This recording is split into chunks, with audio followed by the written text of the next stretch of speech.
जय बाबा स्वामी, जय आत्मेश्वर। हिमालय का समर्पण योग भाग 4 के 42वें दिवस में आपका स्वागत है। हम हैं पृष्ठ क्रमांक 431 पर। गुरुदेव कहते हैं, किसी आत्मा के साथ ऐसी मोक्ष की स्थिति पाए हुए आत्माओं की सामूहिकता हो और वह आत्मा मोक्ष प्राप्त आत्माओं का माध्यम हो, तो फिर उस आत्मा के माध्यम से विश्व कल्याण का कार्य घटित होता है। ऐसी आत्मा दुर्लभ होती है और ऐसी ही दुर्लभ आत्मा तुम हो। मोक्ष प्राप्त किए हुए इतने सारे गुरुओं ने तुम्हें इसीलिए माध्यम बनाया है कि तुम्हारे माध्यम से वे विश्व कल्याण का कार्य करना चाहते हैं। उनका तो आत्म कल्याण हो गया है, वे अब सामान्य से सामान्य मनुष्य तक पहुंचना चाहते हैं। फिर वह मनुष्य किसी भी धर्म का क्यों ना हो, किसी भी देश का क्यों ना हो, वे सारी मनुष्य जाति के लिए ही अपने आप को समर्पित करना चाहते हैं। सभी मनुष्य को जगाना चाहते हैं। सभी का एक ही धर्म, आत्म धर्म, मनुष्य धर्म है। आप प्रथम मनुष्य हो, भले ही उसके बाद आप और कुछ भी हो। बिना मनुष्य धर्म के बाकी सब कुछ बेकार की सीमाएं हैं। मनुष्य धर्म ही मनुष्य को मनुष्य से जोड़ता है। इसीलिए विश्व कल्याण के लिए उन्होंने अपने आप को समर्पित किया है। इस प्रकार से मोक्ष यानी मृत्यु नहीं है।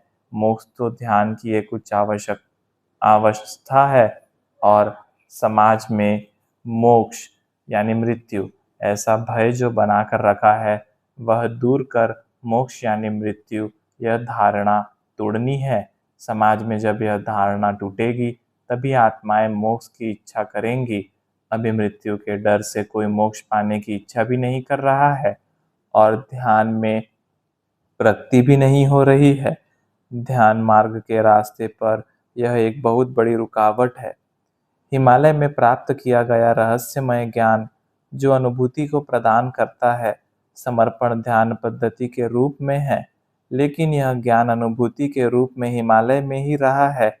इस अनुभूति से बड़े बड़े आभा मंडल यहाँ पर स्थापित हो चुके हैं। यहाँ पर एक बड़ी सामूहिक शक्ति है, लेकिन इस ज्ञान की अनुभूति हिमालय के बाहर आज तक कभी गई ही नहीं है। इन जैन मुनियों के पास तुम्हें भेजने का उद्देश्य यह था कि यह अनुभूति का ज्ञान समाज में ले जाने के पूर्व समाज की जानकारी तुम्हें हो जाए कि समाज में क्या गलत धारणाएं हैं, क्या गलत संस्कार है। इस अनुभूति के ज्ञान का उपयोग करने पर उसका समाज पर क्या प्रभाव हो सकता है। यह अनुभूति का ज्ञान पाने के बाद हम में से कोई भी हिमालय छोड़कर समाज में नहीं गया है। ये मुनि समाज से आए हैं। जैन धर्म ध्यान के ऊपर ही आधारित है, इसलिए ये मुनि ध्यान मार्ग के करीब के हैं। हमारी ध्यान की अनुभूति और इन्हें ध्यान के बारे में समाज में हुए अनुभव, इन दोनों के आधार पर ही तुम्हें आगे बढ़ना होगा। इसी उद्देश्य से तुम्हें यहाँ पर भेजा है, क्योंकि समाज में जाने के पूर्व अब यहाँ का तुम्हारा आखिरी पड़ाव है। अब तुम भी यहाँ से प्रस्थान करो, क्योंकि तुमने इस इच्छा के साथ जन्म लिया था कि अनुभूति के ज्ञान का प्रचार प्रसार सामान्य से सामान्य मनुष्य तक करूँगा। और अब उस इच्छा के पूर्ण होने का समय आ रहा है। अब तुम्हारी इस इच्छा को आदि शक्ति के आशीर्वाद प्राप्त होने वाले हैं। तुम्हारे घर महाशिवरात्रि के पावन पर्व पर आदि शक्ति की शक्तियाँ कन्या के रूप में अवतरित होने वाली हैं। उसके जन्म के बाद ही तुम्हारे गुरु कार्य का प्रारंभ होने वाला है। इसलिए उसके स्वागत के लिए तुम्हें अब घर वापस जाना चाहिए। केवल शुद्ध इच्छा से कार्य नहीं होता है, कार्य करने के लिए गुरु शक्तियों का आशीर्वाद भी चाहिए। जब तक तुम अधिकृत नहीं होते, कार्य प्रारंभ नहीं हो सकता। अब तो गुरु शक्तियां महाशिवरात्रि के दिन कन्या के रूप में प्रकट होकर तुम्हें कार्य करने के लिए अधिकृत करने वाली है। अब उसके बाद ही तुम्हारे कार्य का प्रारंभ होने वाला है। सभी कार्य उचित समय और उचित परिस्थिति के अनुसार ही होंगे। तुम्हारा कार्य है गुरु कार्य को केवल करना, उसके परिणाम की अपेक्षा कभी मत रखना, क्योंकि अपेक्षा सदैव निराशा को जन्म देती है। जहाँ पर धर्म पुस्तकों और कर्म कांडों में ही रहा है, वहाँ पर अनुभूति का अनुभव नया होगा। आत्म साक्षात्कार प्राप्त करना यह एक नया प्रयोग होगा, लेकिन यह आत्मा की अनुभूति के माध्यम से ईश्वरीय शक्तियों की अनुभूति होती है। लेकिन इस अनुभूति को समझने की परिपक्वता बहुत कम लोगों में ही होगी, क्योंकि इस अनुभूति तक सब नहीं पहुंच सकते। यह ठीक वैसा ही है जैसे पर्वत के उच्च शिखर तक सभी नहीं पहुंचते हैं। प्रत्येक देश के मनुष्य को यह एक समान ही अनुभव होगी। इस अनुभव से लोग जानेंगे कि ईश्वर किसी देश विशेष का नहीं है। यह अनुभूति प्रत्येक धर्म के लोगों को एक समान ही होगी। इस अनुभव से लोग जानेंगे, धर्म अलग अलग होने पर भी ईश्वर की अनुभूति एक ही है, यानी ईश्वर एक ही है। धर्म तो उस तक पहुंचने के मार्ग है। सभी जाति के लोगों को वह अनुभूति समान होगी। तब लोग जानेंगे कि ईश्वर के दरबार में जाति नहीं होती है। जातियों के भेदों का निर्माण मनुष्य ने किया है। विभिन्न रंगों के लोगों को वह एक समान होगी। इस अनुभव के बाद लोग जानेंगे कि सभी मनुष्य एक है। रंग का भेदभाव कभी भी ईश्वर नहीं करता। सभी भाषाओं के लोगों को समान होगी। इस अनुभव से लोग जानेंगे, ईश्वर से किसी भी भाषा में बात की जा सकती है, बस वह बात हृदय से की जाए। और सबसे अधिक महत्वपूर्ण है कि धार्मिक अनुष्ठानों से, आध्यात्मिक मार्ग से स्त्रियों को जो दूर रखा गया था, उन्हें दूसरे दर्जे का समझा जाता था, यह भेदभाव भी इस अनुभूति से दूर होगा। जब स्त्रियां भी ईश्वर की अनुभूति को पा सकेंगी, तो ईश्वर भक्ति, ईश्वर प्राप्ति स्त्रियां भी कर सकती हैं, यह अनुभव होगा। ईश्वर की उपासना करने का अधिकार प्रत्येक आत्मा को है, वह आत्मा स्त्री की हो या पुरुष की हो। ईश्वर के लिए दोनों एक है।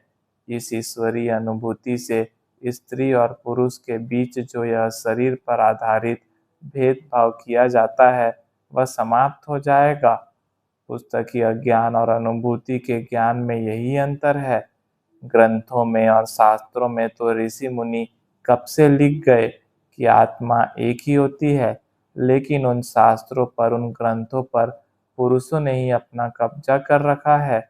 ईश्वर प्राप्ति केवल पुरुष कर सकते हैं, ऐसी गलत धारणाएं जानबूझकर बना रखी हैं। सब पुरुष भी जानते हैं यह सही नहीं है, लेकिन पुरुषों का आधिपत्य कहीं समाप्त न हो जाए, यह सोचकर ही उन्होंने इस धारणा को बनाए रखा था। जब समर्पण ध्यान पद्धति से सभी को आत्म साक्षात्कार मिलेगा, सभी को ईश्वरीय अनुभूति एक समान होगी, तो यह धारणा भी धीरे धीरे समाप्त होगी कि उपासना करने का अधिकार केवल पुरुषों का है।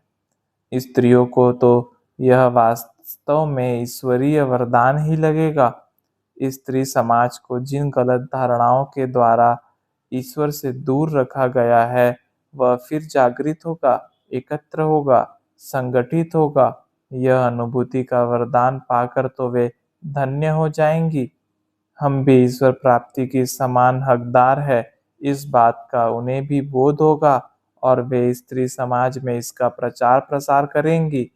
और स्त्री की जन्मजात विशेषता होती है बांटना। वह इस अनुभूति को बांटेंगी।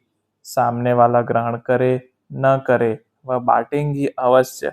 तुम्हारे इस गुरु कार्य में स्त्री समाज का एक महत्वपूर्ण योगदान होने वाला है, क्योंकि उन्हें यह ईश्वरीय अनुभूति वरदान ही लगेगी। क्योंकि स्त्रियां भी जान जाएंगी कि भले ही पुरुष स्त्री देवता की उपासना करते हो, व्रत रखते हो, लेकिन एक सामान्य स्त्री को केवल उसके शरीर की अलग संरचना के कारण उपासना से दूर रखते हैं। और ऐसा समर्पण ध्यान में नहीं है। पूरे साल के सभी दिनों में स्त्रियां समर्पण ध्यान कर सकती हैं। मासिक धर्म के समय को लगभग सभी उपासना पद्धतियों में निषिद्ध माना गया है। ऐसा समर्पण ध्यान पद्धति में न होगा। वे अपने मासिक धर्म के दिनों में भी ध्यान कर सकती हैं। केवल शरीर के कारण और शरीर धर्म के कारण स्त्रियां अपनी आत्मा की प्रगति से क्यों वंचित रह जाए। इस प्रकार समर्पण ध्यान पद्धति से प्राप्त हुई अनुभूति से सारी स्त्रियां संगठित होंगी और एक बड़ी सामूहिक शक्ति का निर्माण करेंगी। इसलिए गुरु कार्य में उनको बराबरी का दर्जा देना। वे सालों से उपेक्षित है, पिछड़ी हैं, उनकी प्रगति की और विशेष ध्यान देने की आवश्यकता है। इसीलिए गुरु शक्तियाँ स्त्री के रूप में तेरे घर में कन्या के रूप में जन्म लेकर तुझे संकेत दे रही है कि आगे जाकर स्त्रियां ही गुरु कार्य को आगे बढ़ाने वाली है। महाशिवरात्रि के पावन पर्व पर उसका जन्म होने वाला है। दिन कम है, इसलिए अब तुम यहाँ से प्रस्थान करो। मैंने उन्हें नमस्कार किया और जैसी आपकी आज्ञा कहा, बाद में उस दिन से मैंने वहाँ से निकलने की मानसिक तैयारी करनी प्रारंभ की। उस दिन से सभी लोगों से मिलना प्रारंभ किया। दूसरे दिन सूर्योदय के पूर्व ही मैं श्री बड़े महाराज श्री की समाधि के पास जाकर ध्यान करने बैठ गया। ध्यान में समर्पण ध्यान का आकार प्रकार क्या होगा, इसका अंदाजा होने लग गया। प्रत्येक मनुष्य जब अपनी माँ के गर्भ में आता है, तब उसके शरीर को एक आकार मिलता है और 3 माह के बाद उस आकार में आत्मा और कुंडलिनी शक्ति का प्रवेश होता है और यह कुंडलिनी शक्ति उस बच्चे के तालु भाग से उसमें प्रवेश करती है और शरीर में जो विभिन्न चक्र होते हैं, उनको ऊर्जा देते हुए यह शक्ति नीचे जाकर स्थिर हो जाती है। समाज में अच्छी आत्माएं गर्भ में आए, इसके लिए गर्भ संस्कार किए जाते हैं, लेकिन सब उस गर्भाधान विधि से ही निश्चित हो जाता है कि कौन सी आत्मा जन्म ले रही है। पुरुष और स्त्री जिस समय समागम करते हैं, उनकी उस समय की आध्यात्मिक स्थिति के अनुसार ही आत्मा आती है और वह माँ के गर्भ में आने के पूर्व अपना शरीर का निर्माण करवाती है और बाद में वह आती है। और जब 3 माह के बाद आत्मा और कुंडलिनी शक्ति का गर्भ में प्रवेश होता है, तब माँ के विचारों के अनुसार ही उस बच्चे के शरीर के चक्र बने होते हैं और उनमें से कुछ मजबूत बने होते हैं, कुछ नहीं। जो चक्र कमजोर होते हैं, वे कुंडलिनी शक्ति की ऊर्जा को ग्रहण नहीं कर पाते हैं और वे चक्र कमजोर रह जाते हैं। वह शक्ति बाद में मूलाधार चक्र के ऊपर स्थित होकर सुषुप्त हो जाती है। इसी सोई हुई ऊर्जा का जगना ही आत्म साक्षात्कार है। सामान्य मनुष्य में यह जीवन भर ही सोई हुई ही रहती है। इसीलिए आध्यात्मिक शक्तियों के द्वारा इसे जगाने के लिए ही सारी उपासना पद्धतियां हैं। लेकिन उपासना पद्धतियों को अधिक महत्व दिए जाने के कारण उद्देश्य की ओर ध्यान ही नहीं रह गया है। इस शक्ति को जागृत करने के लिए वह पुरुष या स्त्री तैयार होनी चाहिए। सर्वप्रथम आवश्यक है उसकी इच्छा होनी चाहिए। उसकी इच्छा सर्वोपरि है, क्योंकि यह शक्ति आंतरिक होती है। यह जबरदस्ती से जागृत नहीं की जा सकती है। यह एकदम स्वाभाविक है। जैसे हमारा पेट भरने के लिए हमें जो भोजन का कौर मुंह में रखा है, उसे निगलना तो हमें ही होगा ना। हमारी माँ भले ही वह छोटा सा कौर बनाकर हमारे मुंह में भी रख दे, वैसे ही कोई माध्यम किसी मनुष्य की आत्मशक्ति की जागृति करने को तैयार भी हो जाए, तो भी वह मनुष्य जब तक आत्मशक्ति के जगने की इच्छा नहीं करता, वह घटना संभव ही नहीं है। मनुष्य स्वयं आत्म जागृति करने की इच्छा करे और जो माध्यम है, उस माध्यम के द्वारा ईश्वर के प्रति पूर्ण समर्पण कर दे, तो ईश्वर उस जीवंत माध्यम से उसकी आत्म जागृति करा सकता है। यह मंत्र के माध्यम से होगी। माध्यम संकल्प करके आत्म जागृति करेगा और गुरु मंत्र के माध्यम से मनुष्य सद्गुरु रूपी माध्यम के प्रति समर्पित होगा और फिर सद्गुरु अपने संकल्प से ही यह करेंगे।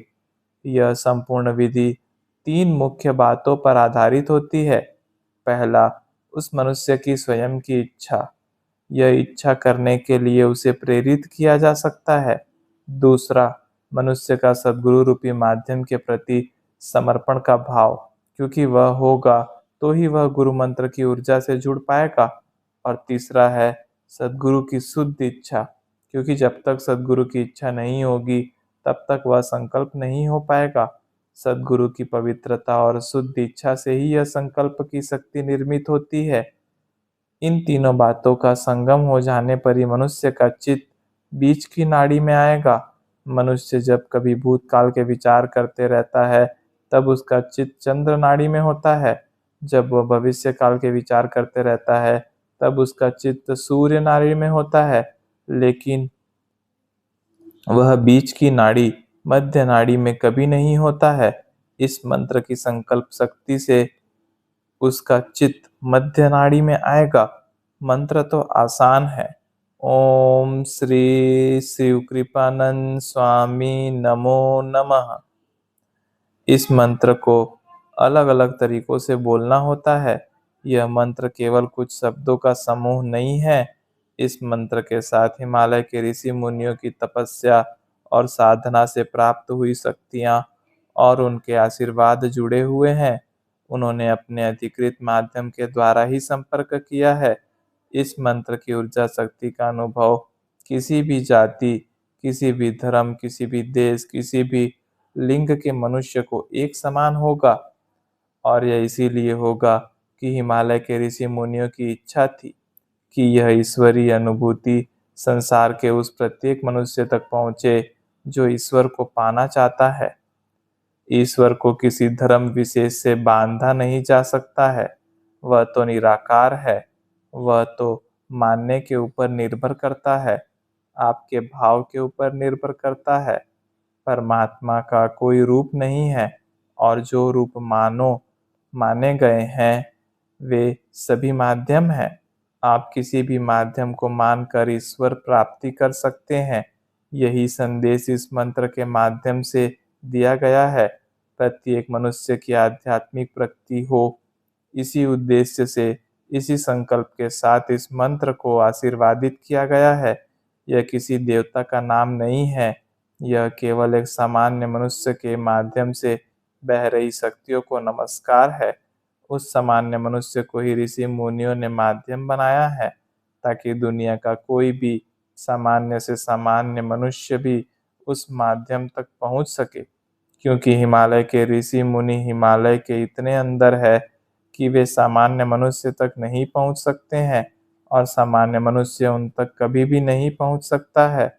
इसलिए सामान्य मनुष्य तक पहुंचने के लिए उन्होंने समाज के ही एक सामान्य मनुष्य को अपना माध्यम बनाया है।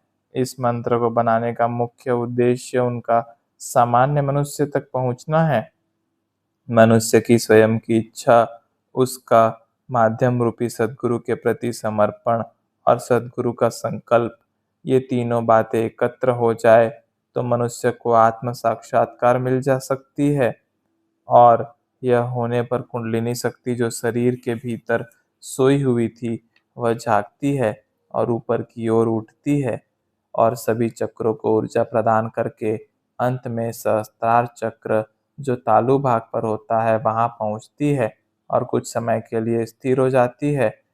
और ऐसा होने पर मनुष्य के भूतकाल के सभी विचार बंद हो जाते हैं, भविष्य काल के भी सभी विचार बंद हो जाते हैं, और एक निर्विचारता की स्थिति प्रत्येक मनुष्य को प्राप्त होती है।